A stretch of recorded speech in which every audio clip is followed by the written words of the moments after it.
I finally got a chance to watch Top Gun Maverick last night, and I'm very excited to talk about this movie and give you guys my review. If you want to check out my review for the original Top Gun movie, the link for that is in the description below. And for this review, because this movie's been out for a little while now, I am going to go into spoilers, so if you haven't seen this movie, that's your warning. And before we get started, if you're new here, be sure to like this video and subscribe to my channel. I'm trying to reach 100 subscribers, so it'd really help me out, and it helped me build a nice community of people on my channel. Now with that out of the way, let's get into this review.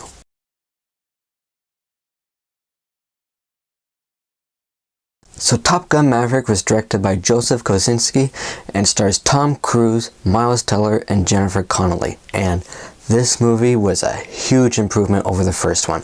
I enjoyed the first Top Gun movie. I think it's a fun 80s movie, but if you saw my review, you know I thought, while it's fun, it's kind of familiar with the story it's telling. Like, it's different maybe with the fighter pilots, but the overall story and character arcs was familiar.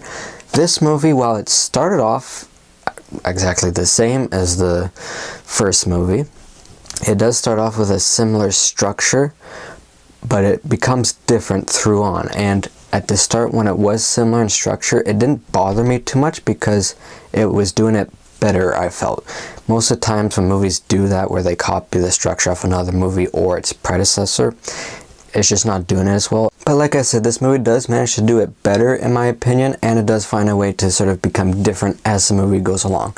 At the start, like I said, it's the exact same scene, just with, you know, modern technology, where they're on the helicarrier and the planes are taking off and they got Highway to Danger Zone playing, which worked for me. I enjoyed hearing that song again.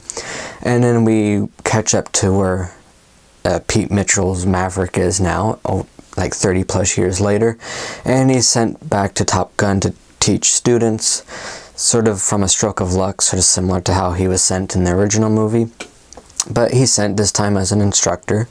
And one thing I really liked about this movie is that in the original one, they're sent there to do training to become, you know, the best of the best. They graduate, and then all of a sudden there's a mission they have to go on. Whereas this one, there's a mission from the start that they know is coming, and that's why they're training. The trainees have already graduated from Top Gun, so now they're just training for this special mission. So there's something that the movie's actually building towards. It wasn't really something the movie's building towards. I didn't really feel like it anyway in the original one. This one, there's definitely a clear thing the movie's building towards for the final act, and it was really great when it got there. As well, there's definitely more heart and emotion in this movie than I thought there was in the first one. And a lot of that comes down to between Maverick and Rooster. And Rooster is Goose's son. I can't remember his real name, just names are given for fighter pilots. And Rooster, so it's Goose's son from the original movie.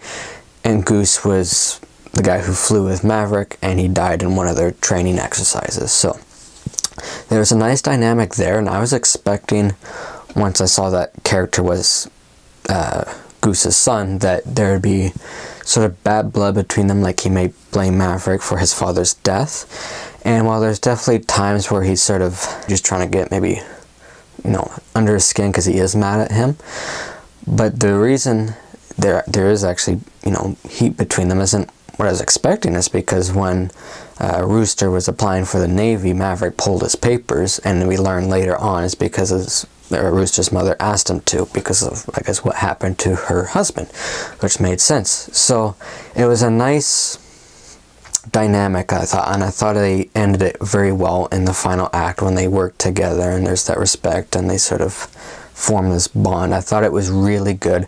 And towards the start of the movie, there's actually a great scene where we're in the bar that was often used in the original movie, and they had this sort of fun moment where Tom Cruise's character, he has to buy all the other characters that are around because of the rules in the bar, and he didn't have enough money, so they, you know, jokingly threw him out of the bar.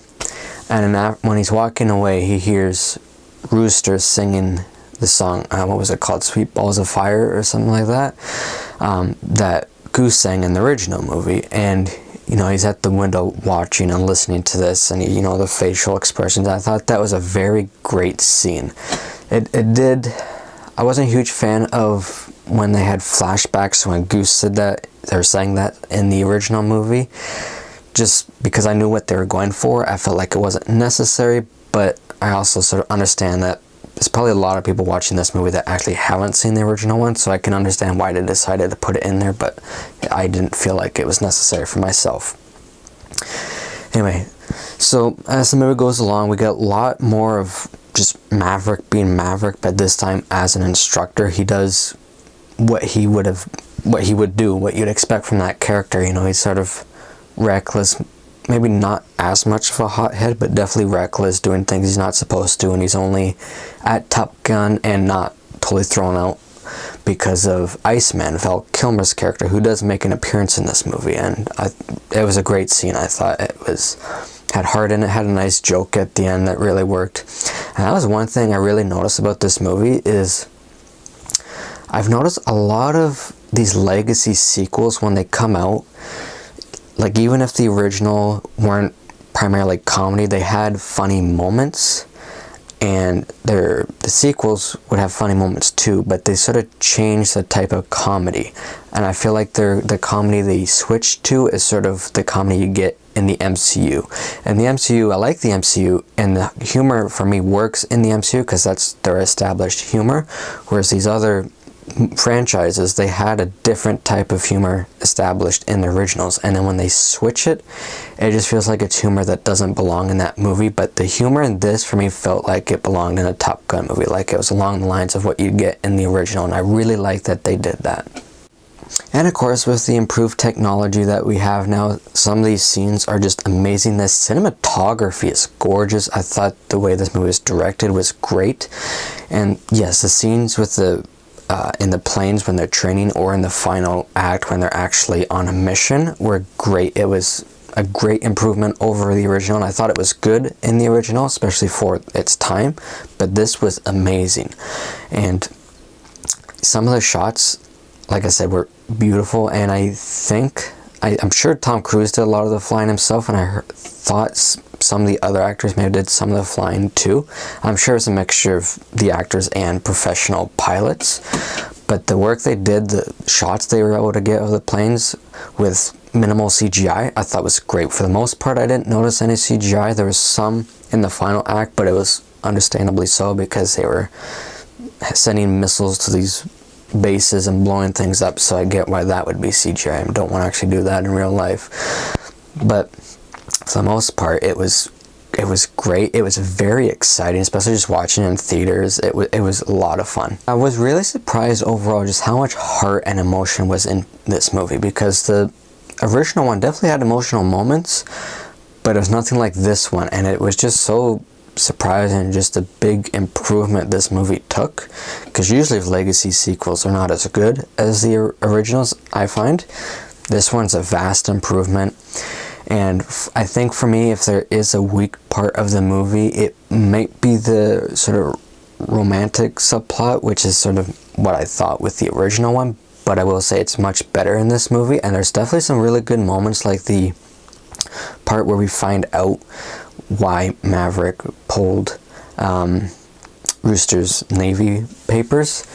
We find out through that subplot, and there's some very nice moments. So while again it's maybe not the strongest part of the movie for me, I thought it was better than the romantic part of the original movie. So yeah, overall, Top Gun Maverick really surprised me with how great it was, and I'm very glad they made this movie. I highly recommend it if you guys haven't seen it yet, and if you haven't, I'm kind of sorry because I just spoiled a lot of it. But yeah, definitely check it out. I'm going to give this movie a 93%. It is great, and I think at this moment it may be my favorite movie of 2022. I think it's, for me, just a little bit better than The Batman, which had previously been my #1 of this year. I think Top Gun Maverick, I think I like a little bit more. So if you have seen it, let me know in the comments what you thought about it. And again, if you're new here, be sure to like this video and subscribe to my channel. And I'm again hoping to continue my James Bond movie countdown. It's been a while. I wasn't expecting to do these Top Gun movies, but I did them. But I'm still planning on doing Goldfinger next. I'm also hoping to watch The Man from Toronto soon, so stay tuned for those 2 reviews. And until my next video, take care, everybody.